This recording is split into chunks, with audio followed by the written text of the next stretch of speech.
सभी को नमस्कार। करियर फर्स्ट चैनल पर आप सबका स्वागत है। आज का डिक्टेशन लिखने के लिए तैयार है। Ready start.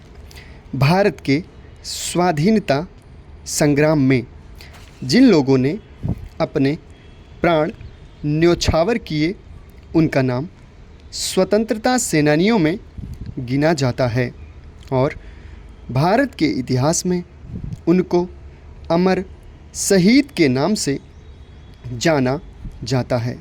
स्वतंत्र भारत में पिछले अनेक वर्षों में जो प्रगति हुई है उसका श्रेय हमारे देश के सभी नागरिकों को है, जिन्होंने अपनी कर्तव्य निष्ठा का परिचय दिया है।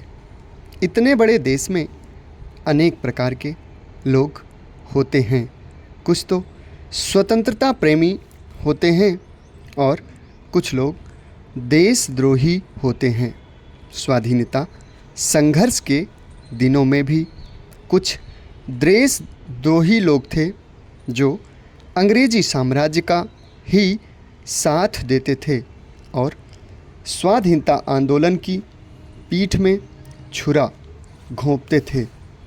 दूसरी ओर स्वाधीन भारत में ऐसे लोगों की भी कमी नहीं थी जिनका दृढ़ संकल्प था देश को स्वराज्य दिलाना। उनके दृढ़ विश्वास एवं दृढ़तापूर्वक कार्यवाही करने के परिणाम स्वरूप ही आज इस देश में लोग गुलामी की जंजीरों एवं दासता की बेड़ियों से मुक्त हैं।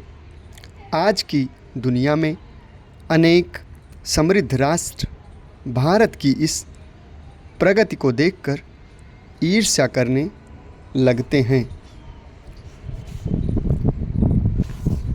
हमारे देश में हर 14 वर्ष तक की आयु के बच्चों के लिए शिक्षा का प्रबंध कर दिया गया है और हर एक व्यक्ति के लिए अनिवार्य शिक्षा की कल्पना की गई है।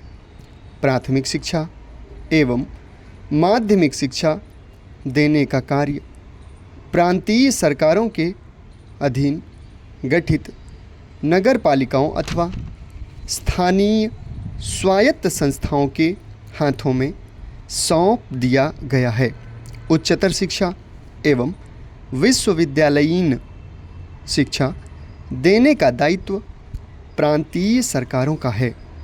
शिक्षा के क्षेत्र में हरिजन और आदिवासियों के लिए विशेष सुविधाएं दी गई हैं।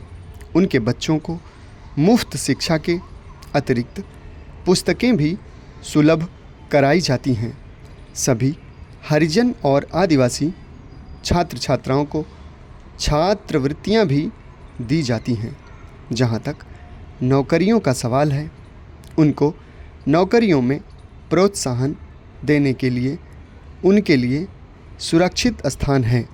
उच्च शिक्षा, विज्ञान, तकनीकी एवं मेडिकल शिक्षा के लिए भी उनके स्थान सुरक्षित किए गए हैं।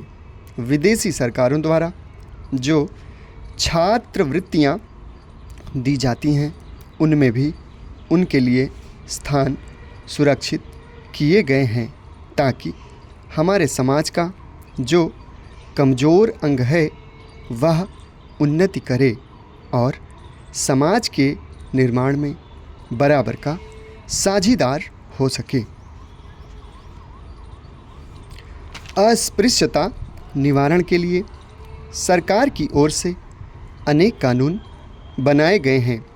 सामाजिक संस्थाओं की ओर से भी अस्पृश्यता के अपराध को मिटाने के लिए भरसक प्रयत्न किए गए हैं, किंतु इन वर्गों की जनसंख्या दूसरे वर्गों के अनुपात में बहुत कम है। इसके अतिरिक्त शहरों में कमज़ोर वर्गों के लिए अधिक ध्यान देना संभव हो सका है, लेकिन देश भर में फैले गांवों में असंख्य लोग ऐसे हैं जिन्होंने बिजली नहीं देखी, रेलगाड़ी नहीं देखी या जनजीवन के जो आधुनिक साधन उपलब्ध हैं उनकी जानकारी उनको नहीं हो सकी है। समाप्त। धन्यवाद।